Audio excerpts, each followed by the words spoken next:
السلام علیکم ورحمۃ اللہ وبرکاتہ۔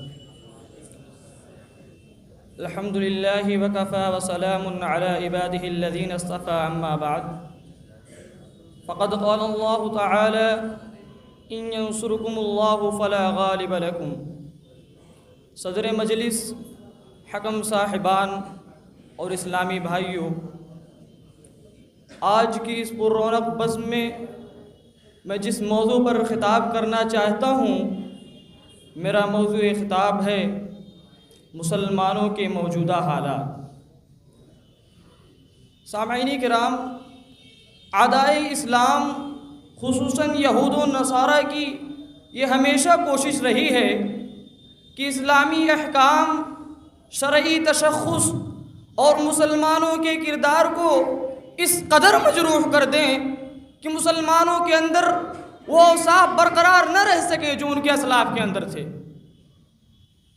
اپنے اس مشن کو پائے تکمیل تک پہنچانے کے لیے انہوں نے اپنی جدید مادی افکار پر مشتمل مغربی تہذیب کو اسلامی دنیا پر مسلط کر دیا، جسے مسلمانوں نے، خصوصاً نوجوانان اسلام نے، تعلیمات اسلامیہ کو یکسر فراموش کر کے اپنی رگوں پے میں اتار لیا، جس کے نتائج کا مشاہدہ ہمارے مسلم معاشرے میں بخوبی کیا جا سکتا ہے کہ آج ہم گزشتہ کئی صدیوں سے فلسفہ توحید کو نہ اپنانے کی وجہ سے دنیا بھر میں ذلت و نکبت میں مبتلا ہے۔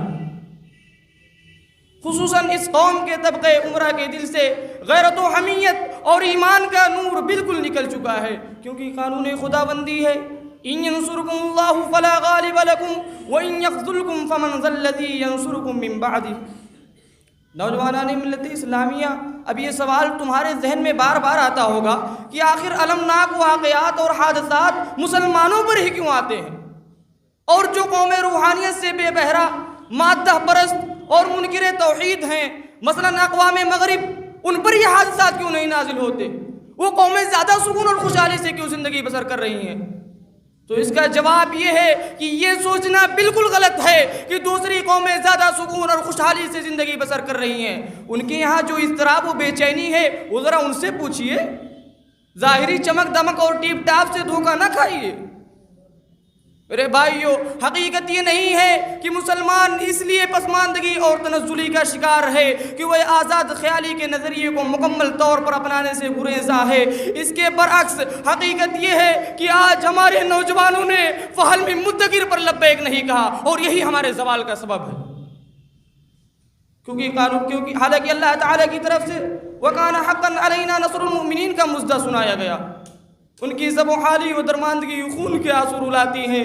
اور جس قوم کے لیے تلقین و تواصو بالحق و تواصو بالصبر وارد ہوئی، وہ تلقین ان کے لیے قصے پاری نہ ہو گئی۔ جس قوم کو یہ ذمہ داری دی گئی الا کلکم راع و کلکم مسئول عن رعیتہ، اس قوم کے صاحب اقتدار سب سے زیادہ غفلت و لاپرواہی میں، جبکہ فرمان رسول لیس منا من لم یرحم صغیرنا ولم یوقر کبیرنا ولم یأمر بالمعروف ولم ینہی عن المنکر، اور یہ سارے اوصاف ہمارے اندر مفقود ہیں۔ اس کی جگہ پر دین بیزاری، تعلیمات اسلامیہ سے روگردانی، دنیا طلبی، لذت اندوزی، ہوس، زرپرستی، بیہودہ شغل، لہو لعب اور دنیا کی دیگر خرافات نے اسلامی تعلیمات کو نوجوانوں کے ذہن سے اکثر فراموش کر دیا۔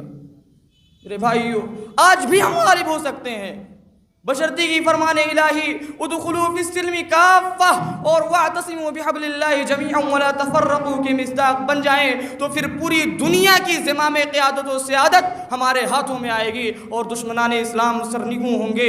اخیر میں رب العالمین سے دعا گوں کہ رب العالمین ہمیں حالات کی اصلاح میں قد و کاوش کرنے کی توفیق عطا فرمائے، آمین۔ وآخر دعوانا الحمدللہ رب العالمین، والسلام علیکم ورحمۃ اللہ وبرکاتہ۔